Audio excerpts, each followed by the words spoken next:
Thank you very much. Thank you very much, everybody. It's a pleasure to be here. So I'd like to tell you about Algorand, the core technology of the company. We have here our head of engineering and our head of business development as well. Yes, it's a technology that has behind a real business. But today, I'm here to tell you about the technology. So blockchains have a great promise, right? Who doesn't like, transparency?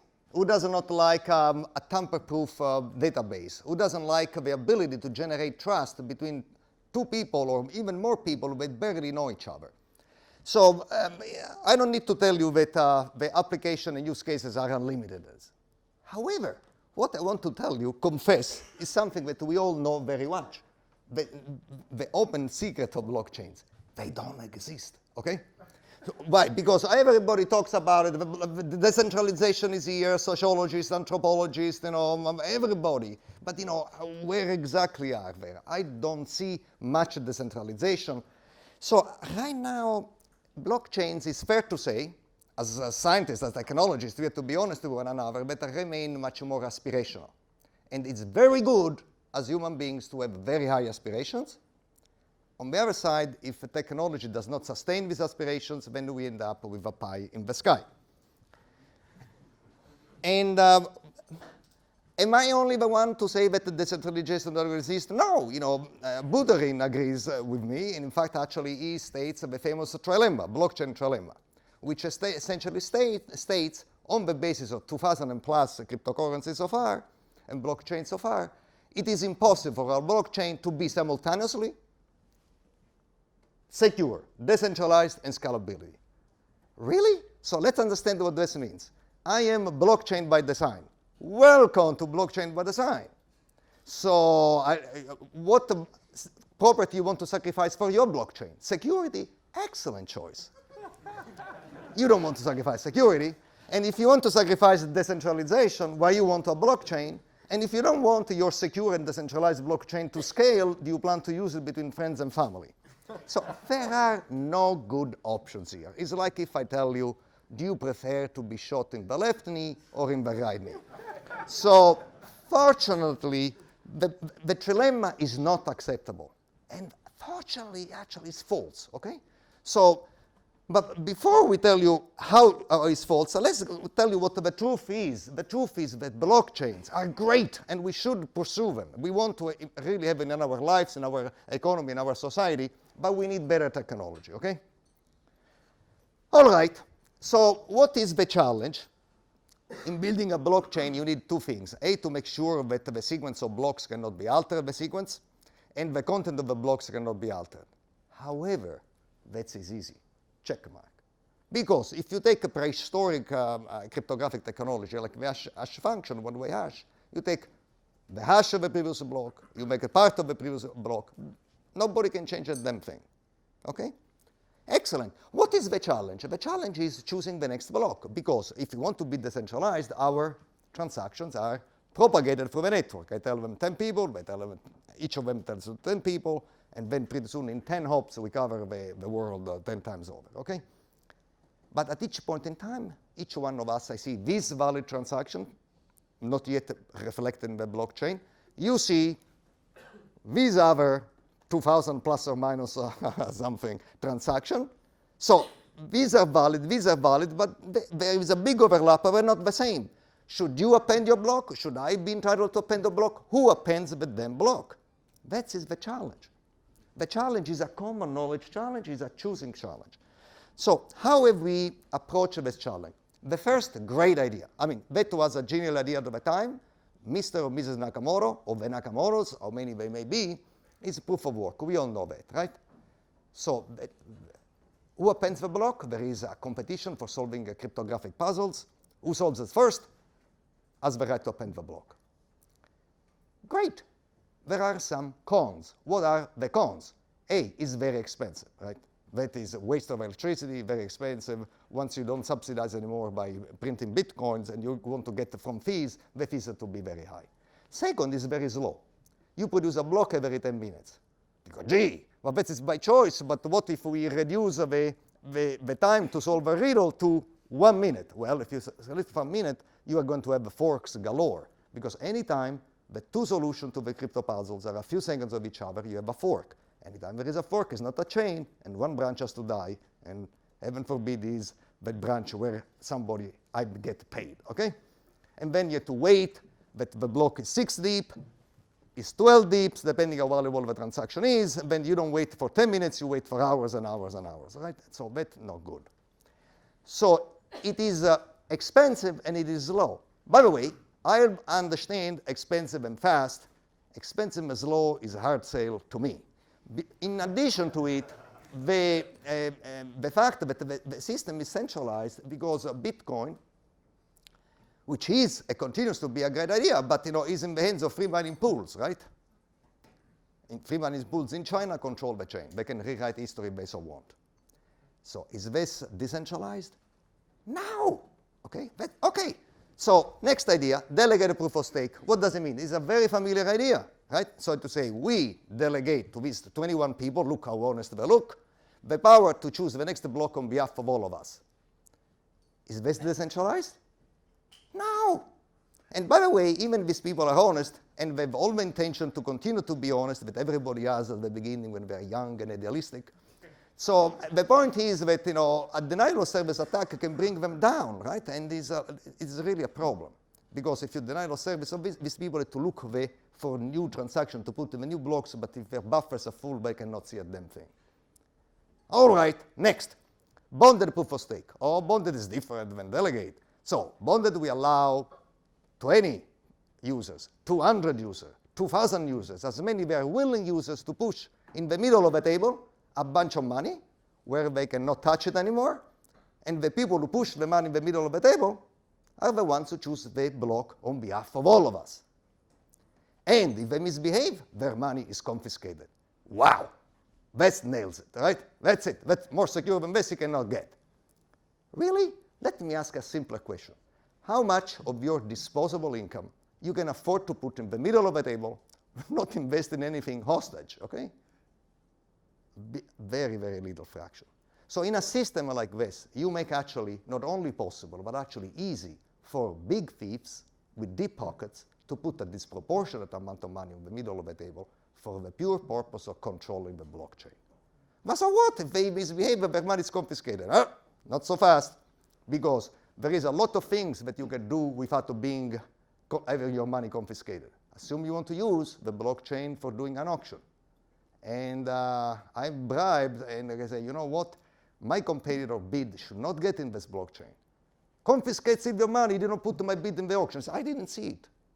So, the things of which my money triggers the confiscation of the money is a very narrow band of things. Plenty of bad things which do not confiscate money. Second of all, so what if you confiscate my money? What is the value of a truly secure, decentralized, and scalable blockchain? Trillions. We should have trillions of dollars in assets. The money is so high. If I make $1 billion or $2 billion by misbehaving and you confiscate my $10 or $100 million, do you think I care? I don't. So all these approaches have a very strange logic. The logic goes as this. The whole economy works and is secure if the majority of this small corner of the economy are honest. You can see that the logic is very bizarre. Who are these small corner of the economy whose honesty depends on the entire system? The miners in Bitcoin. The 21 delegates in a delegated proof of stake, right? Okay, so that doesn't work. So what do we believe in? We believe, first of all, we don't believe in punishing and confiscating anybody's money. Not because we can't, but it's a better idea to prevent cheating from occurring rather than you shall be honest, otherwise I'll pursue you wherever you are and I'll impose a fine on you. Good luck with that. I think it's a better design to prevent cheating, period. And how do we prevent cheating? If the majority of the money in the system is in honest hands, cheating is impossible, period. You mean the money on the table? No! The money wherever your money wants to be. In my wallet, in my fingertips, ready to be spent, or wisely invested in all the financial tools that blockchain puts at our disposal. You count all the money wherever it is. If the majority belongs to honest people, done. Nobody can attack the blockchain. I think it's a better way of designing the system. And And by the way, security against what? Against a very bad adversary. Here it is. Why is this guy bad? Because it's not only bad, but it's also powerful and bad, which is a bad combination. So the system should remain secure. Even the bad guy can corrupt you right away, instantaneously, and can coordinate all the people who are corrupted by him, and so on and so forth, and can attack not only the protocol by sending different messages that it should, but also the very communication network on which the protocol is run. The routers, the wires, he can cut wires, he can do anything he wants. The system should remain secure. Now, should we be so adversarial? Well, as a cryptographer, the answer is yes. Okay. But you should care about too, if you are investors or if you're part of blockchain. Because if a blockchain is valued at trillions of dollars, as it should, bad actors are going to come up from the woodwork like mushrooms after the rain. So the answer is better be prepared and secure in these extreme situations. Let me tell you what Algorand works is by agreeing on the block. Just imagine, proof of work was designed to avoid this Byzantine agreement, right? We instead want to agree on the block directly. And what does it mean to agree on Byzantine agreement? It's a very strong protocol. It has been in power for 30 years or so. Essentially means, look at the people in this room. If the majority of us are honest, the following thing happens. No matter what values we have in our heads, at the end of the conversation, we will agree on the same thing. And should it happen, just in case we all started with the same value, not only we agree on a common thing, but we agree on the very same value that we started with. What are these values? These values are what in my mind the next block ought to be, and what in your mind the next block ought to be. So you see what the analogy. So you say, well, why don't we plug a Byzantine agreement? It exists. Yes, it exists, but it was extremely slow, defined slow. The largest applications in which Byzantine agreement was considered to be used envision 12 users. We are, in a permissionless blockchains with billions of users. This can possibly work, but make no mistake, we will deliver Byzantine agreement on a planetary scale and with unparalleled efficiency. And let me tell you how. Algorand works in two magic phases. Parentheses, magic means mathematics, but let's stick to magic for the remaining 10 minutes, maybe 7. Okay. So what happens in the first phase? In the first phase, a random user is going to be selected. More specifically, actually, a random token is selected, and the owner of that selected token proposes a block. End of phase 1. All right. What's the source of randomness? Oh, you are very good. So just wait a second. Next slide, right? Second, by some magic, that's the power of magic, 1,000 users are selected, and what do? They agree on the block proposed by the first user. Why do we need the second phase? Because, let's be clear about it, any society has a percentage of bad actors, right? Maybe 1%, maybe 2%. If you are unlucky enough to live in a very dangerous society, maybe 10%. I want to ruin myself, maybe 20%. But you know what? They're never going to be in a majority. Why? Because otherwise there will be no society. I mean, society is about somebody who follows the rules. If nobody follows the rules, it doesn't matter in what sense we are a society. So let's assume that we live in a very dangerous society and 10% of us are bad actors. So 1 in 10 times, the person selected to propose a block can be bad. And what can a bad person do? He can tell you the block is X, he can tell you the block is Y, he can tell somebody else the block is Z, and there is no chain anymore, right? There is just confusion. But that's why, by agreement, we reduce whatever it is to a single block. That's the power of Byzantine agreement. But Byzantine agreement requires a majority of honesty. Yes, but if 90% of the people are honest, and you choose 1,000 people are random, you can do the computations. The probability that actually have a bad majority in this 1,000 people is extremely small. So small, nobody gives a damn about it. Okay? All right. So one random person is selected and proposes a block. 1,000 people are selected and approve a block. Gee, Silvio, thank you very much for this synopsis. I have to say, but I have a question, okay? In fact, it should have thousands of questions.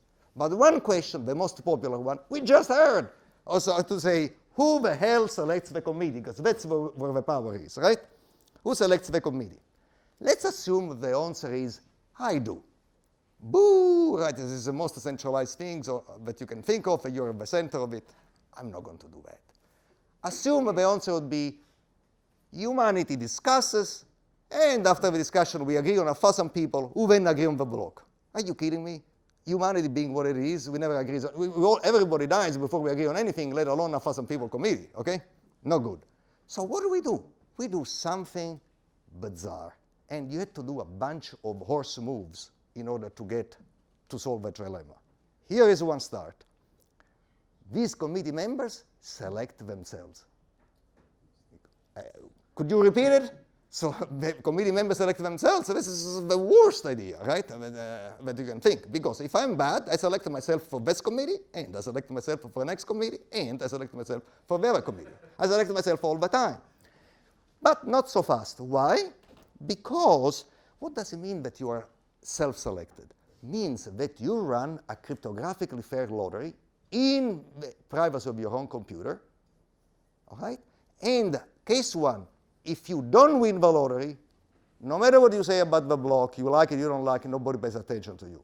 But if you win your own individual lottery without talking to anybody, then you get a winning ticket, a mathematical proof that you are part of this committee. And what do? You propagate through the network both your winning ticket, listen to my opinion, and your opinion about the block simultaneously, right? Okay.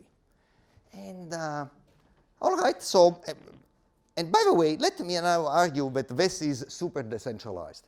Do we have here, like many other projects have, a fixed committee that is in charge forever? No. There is 1,000 people this time, a different 1,000 people another time, and next time is another random 1,000 people. That is really, truly decentralized. So let me actually now argue that this is super scalable. Okay, how long does it take to run the cryptographically fair lottery inside your computer? A microsecond. That's pretty good. Okay?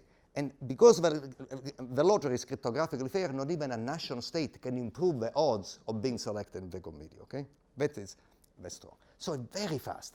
Okay, but these people, they should do propagate their opinion. You know, that's a very short message. So let me ask you something. Can 1,000 people simultaneously send a short message each? Yes. That's why it scales. And if there is 1 billion people, never mind, it's still 1,000 people propagating a single message. And if there is 10 billion people in the near future, still 1,000 people propagating 1,000 messages. Best scales, period. Okay, now, finally, let me argue that this is super secure. Okay, assume I'm the big, scary, powerful, bad guy that I told you about. And I can corrupt anybody I want. Whom I want to corrupt? The committee. But I have a problem. I don't know whom I should corrupt. Because you run a cryptographic fair lottery in your computer. You do run it. So should I corrupt you, this lady on the street, this other guy in France, the lady in Thailand over there? I don't know. However, after you propagate to the network your winning ticket and your opinion about the block, aha, I know it was you, I'm going to corrupt you right away. But guess what? At this point, it's too late, because whatever you had to say, you already said it. And so your winning ticket and your opinion about the block is virally propagated through the network, and I do not have the power to put them back in a bottle no more than the US government has the power to put back in a bottle a message virally propagated by WikiLeaks. So the system at a high level is secure because beforehand, I don't know whom I should corrupt. And ex post, it's too late to corrupt them. The end. Okay, that solves roughly the trilemma. So let me show how Algorand works. What do we have here? The Genesis block. Remember, what is hard is to choosing the next block. But the first block comes for free, it's part of a description of the system. Next to the block, a favor, a universal symbol of lightness and effortlessness. So what you want to do is that as this favor effortlessly falls to the ground, the chain unfolds. Say, Silvio, This is the easy case, isn't it? Because there must be some soft forks, there must be proof of work. No, there is no proof of work and there are no forks in Algorand. So let me tell you what does this mean. No proof of work means everybody can participate. So that is a decentralized system. We want to be citizens of this new society, the borderless society, the borderless economy, in which everybody can participate, because you don't need to have hardware investment to buy a bunch of ASICs and refrigerate them and so on and so forth. Your laptop is plenty to do that, right? It's very, very little computation. And what does it mean that the transaction is final? Because remember, if 700 of the 7,000 people committee vote, say that this is the block, there is not going to be an alternative block signed by 700 of these other 1,000 people, because the majority is honest. So every time you have a block, this block, thank you, thank you. This block is final. So you can rely on the transactions contained in this block immediately. If you are paid in a block that appears, ship the goods. You have been paid. It can never disappear from the chain. So I think that is also another good property. And by the way, beyond the core technology, we have a bunch of other things, in particular Dutch auctions, which is the way in which we are going to actually offer our currency in Q2 of this year to everybody who wants to buy them. And I can tell you more why Dutch auction and so on and so forth. But in particular, I want to say we are going to have some smart contracts. We are going to be as innovative as smart contracts as we have been innovative about the consensus protocol. But you know what? All these things are great, but I want to emphasize this. This is whatever my ancestors, the Romans, called a conditio sine qua non. That without which nothing. And what is this? Self-governance. Because it's impossible that we know today what our needs tomorrow will be, right? So blockchains should not be ocean liners on autopilot, because you can trace the course, decide the course the best you can, but hopes there is an iceberg on the way. Oh, really? I didn't know that. Where is the pilot? There is no pilot. There is the rudder. Oh, there is no rudder. So we continue the course. It cannot be that way. Life is about intelligent adaptation. So we should adapt consensually. And how we do that? By the same method. So anytime there is a proposal, rather than having an hard fork, you are better off convening a committee, costs nothing, vote proportionally to the money, weighted vote for money, and if you figure out that 85% of the people, they want to go left, then, even though you want to go right, would you want to be in the small part of the economy? No, you just go left. So there is a method of self-governance, a technology rather. Of course, we should choose together. We are going to have a constitutional assembly to decide the rules together. But, at least we have a technological tool for realizing whatever this constitution will say. And only if you take all this and these dots and a few other things, we are going to have a borderless economy that we richly need and deserve. Okay? That's what it's going to take. And so my conclusions are that, by the way, is a very noble cause to try to bring decentralization to the world. So we should be applauded for doing blockchains. And by the way, I don't believe it's the classical case that is a winner takes it all. I don't believe in that. I believe there are many projects that will continue to be useful. But to realize in full our aspirations, we need technology, okay, guys? So these are technological product blockchain. They don't come for free. They are very, very delicate technological products. And speaking of technology, I just want to leave you with the image of an old technology which served people quite well. That is the Pont du Gard in southern France, that in continual operation for over 2,000 years, in continual operation for over 2,000 years, and enabling the people living across the river to transact, to meet, to make business, right, for 2,000 years. I think hat off, that was a technology that really brought us together. And I believe that the blockchain technology, properly constructed, is going to be as useful to cement and bridge us together, and is going to be as beautiful as any physical technology we ever deployed. But of course, I have my own particular liking of our technology. Thank you very much.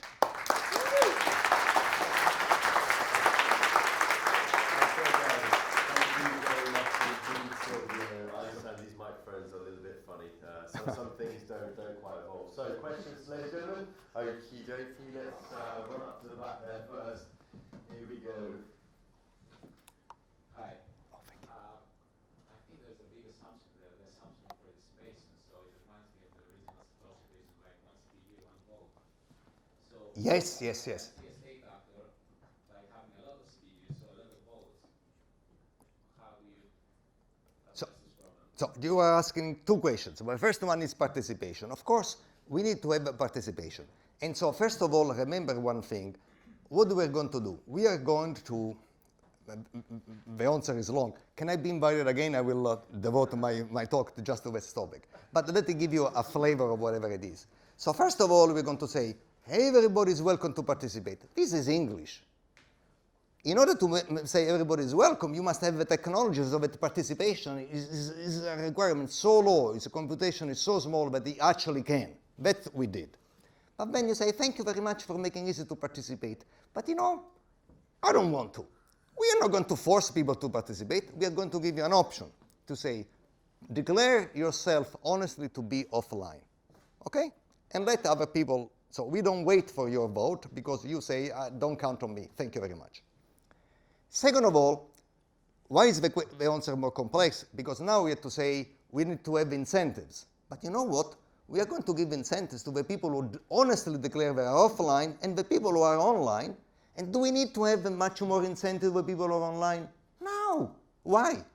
Because what we are doing, we're not doing anything that requires energy, electricity, expense, or anything else. It's enough to have a little. So you have to have a rather different approach, right? In a system in which everybody is welcome.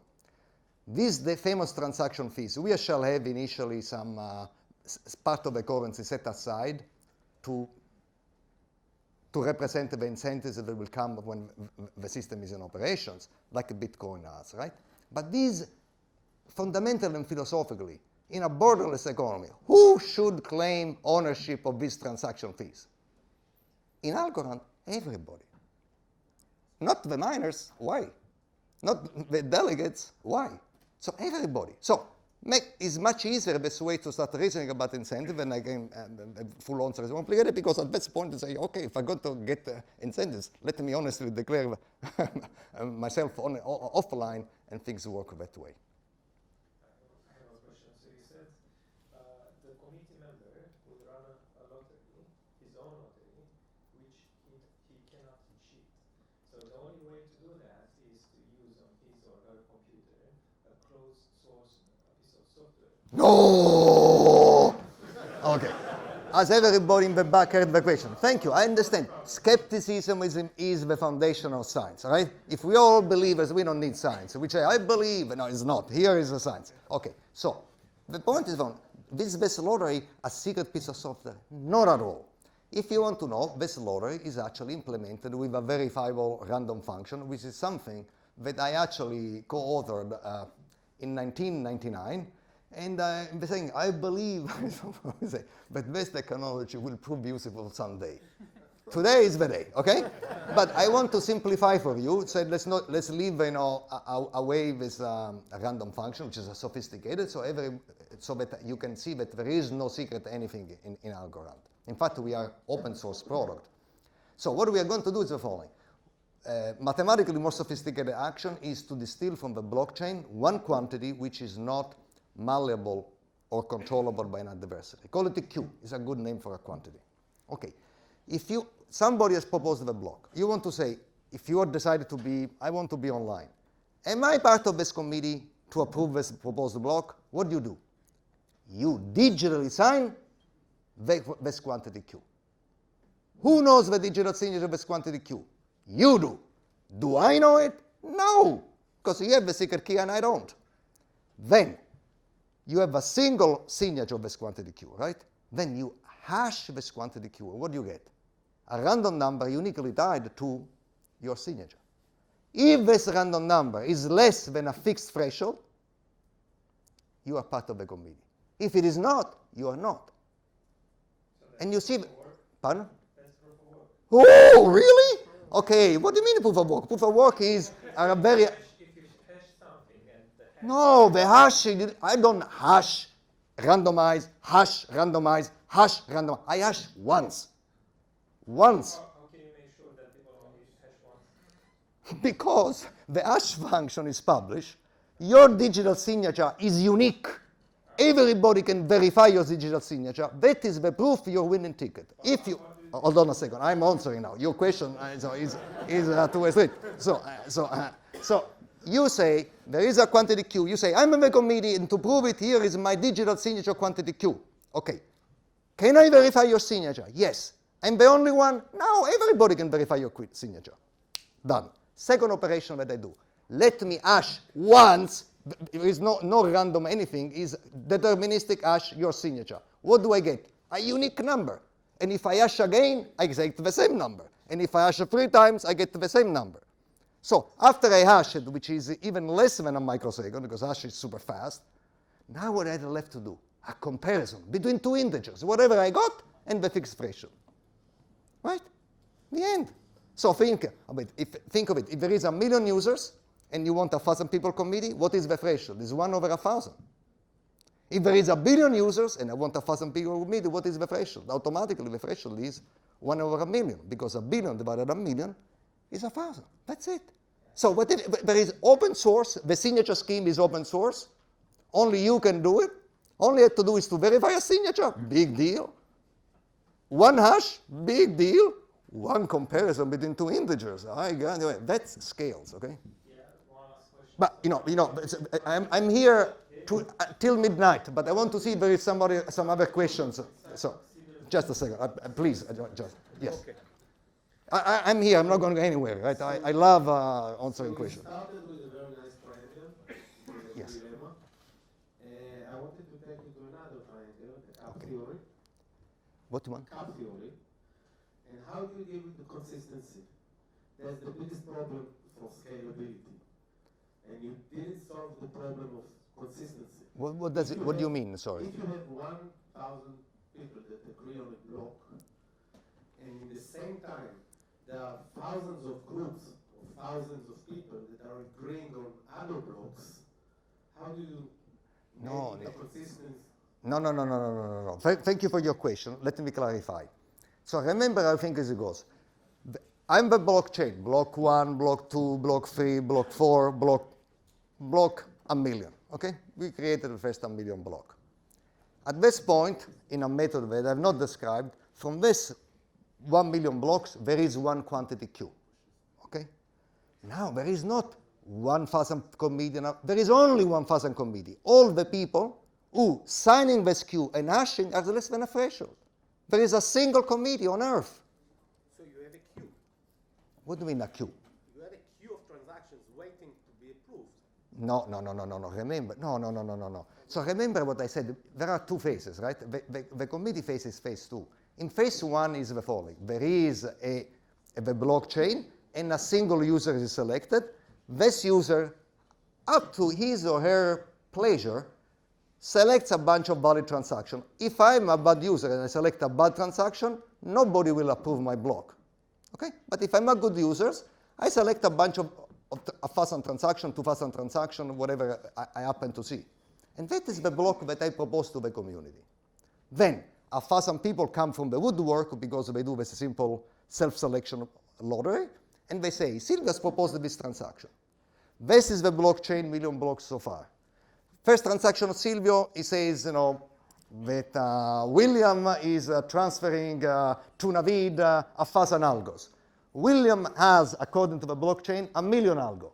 Is this a valid transaction? Yes. Next thing, everybody checks the transaction on my block in the 1,000 people. If they like it, they approve it. If they don't like it, they don't approve it. But if I am an honest person and propose a set of honest transactions, all the 1,000 people, or at least all the honest people among these 1,000, which are in a majority anyway, will approve the block. The end. There is not a confusion about it. There is only a single committee at every point in time. Once the block is appended, new queue materializes, now because the blockchain is 1,000,001, and so on and so forth. And the history repeats. Yes? How do you restrict each user to have one attempt to hash their signature, or could a user create maybe 1 million private? Correct. It's a great question, guys. Okay, so when when you talk about the lottery, you have to be careful because I'm saying I play the lottery like a slot machine is not the right analogy, right? Because I play the lottery machine and say, oh, I didn't win. Let me try again. I didn't win. Let me try again. Well, sooner or later I'll win. So therefore, right? And remember, the best lottery stage is we use. I don't want to talk about the verifiable random function because it's a complicated object. I talk about a deterministic signature, like RSA, okay? Given a quantity Q, how many signature Q can you produce? One. But if you try again to sign, what happens? The same thing than before, right? And hashing is deterministic too. So if you have one signature, and because hash is deterministic, you have one hash of your signature. If you're less than a threshold, you are. If you are not, you can repeat it again, but you'll never produce, you never produce a winning ticket, because right, that's the idea. What is a user? So sorry. Let other people ask questions. Yes, there are. Yes. Okay. So there is also a question in the front. Okay. Otherwise, we'll give you my microphone. Okay. Yes. I think we had two questions along the same line. So I think the problem is how do you prevent civil attacks? Oh, great. So remember sibling attack. I love sibling attack, right? Because you're going to say is that if we have Just try again. Just keep speaking into it. okay, thank you. So remember that if I use if I'm going to say there is a million public key and I select 1,000 public key at random among this million, I can do a sibling attack. Because what I'm going to do, say, well, I'm Silvio. I have a single public key. You know what? Why don't I clone myself in Silvio 1, Silvio 2, Silvio 1,000, and one of us wins is still me. But not really, because remember that things are weighted for money.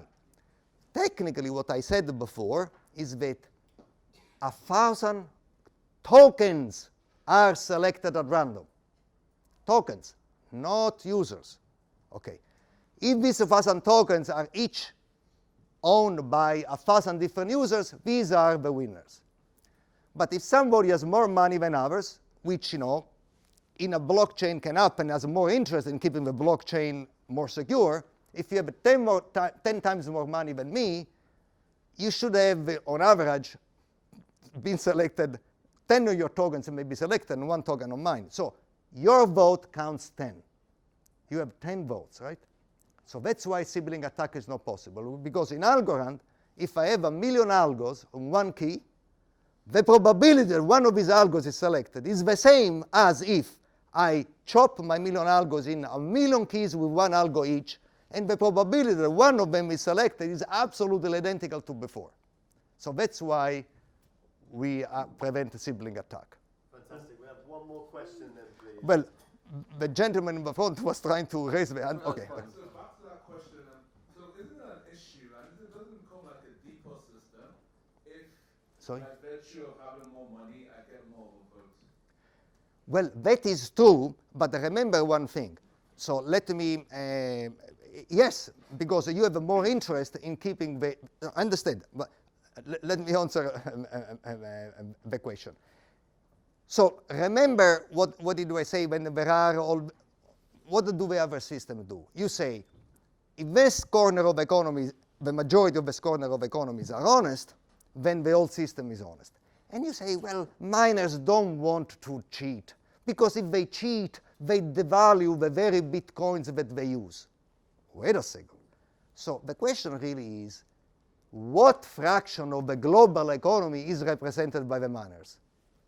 Could you give me a binocular, I mean a microscope? I cannot even see the miners. They're such a small speck. So what I can do in a system like this is going to say, I know that if you do strange stuff, you devalue your Bitcoin. But here is some fiat currency. Let me make you in fiat currency whatever you own in Bitcoin. And because I like you, I'm going to double it up. You know what? You're my friend today. 3 times what you own. Now, devalue what you own. I pay you 3 times as much. And wreck the system. In our system, what can the system, who can wreck Algorand? The majority of the money. So if the majority of the money, oh, sorry, maybe I misunderstood. My Yes. doesn't mean I'm not as interested in the system than you. And systems that favor plutocracy need to vote apathy. Because if I might love Algorand, but he's got $1 million and he can invest 500K in Algorand, I've only got 10 quid. So how does the Well, so we have to agree that in a society of money, because it's not a society, it's a political society, that is a society of money, if the best I can do from the technology side is to make sure that there are not more precious tokens. Every token has the same power. But if you have 10 more tokens, you cannot just say, right, so if I have 1% of Algorand, they say, I raise taxes or I vote for inflation. I'm sorry, but you have 1% of the vote. We want Algorand with a fixed number of tokens. So we have to listen. So what Algorand is based on is having a lot of technology to empower that every token has the same power. But then if somebody has more power, then he has a bit more vote in conducting, in securing the system. There's a bit more interest in keeping the system secure. It is a very dangerous, I think, actually, what I was saying before, like miners who possess very little of the bitcoins, even though they possess a lot. So to be in power of everybody. Sorry, I don't think that cures the problem. I think it just changes the nature of the problem. Because now we don't have miners, but it's still like a flat system is where everyone has one vote, and you cannot buy votes. So being able to buy, no matter how small, being able to buy a vote.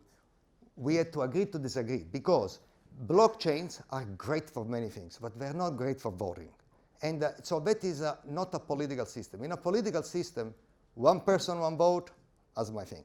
But in a money system, if somebody has risked more, believing more, because it is only so fair that he has a little bit more interest in keeping the system strong and secure.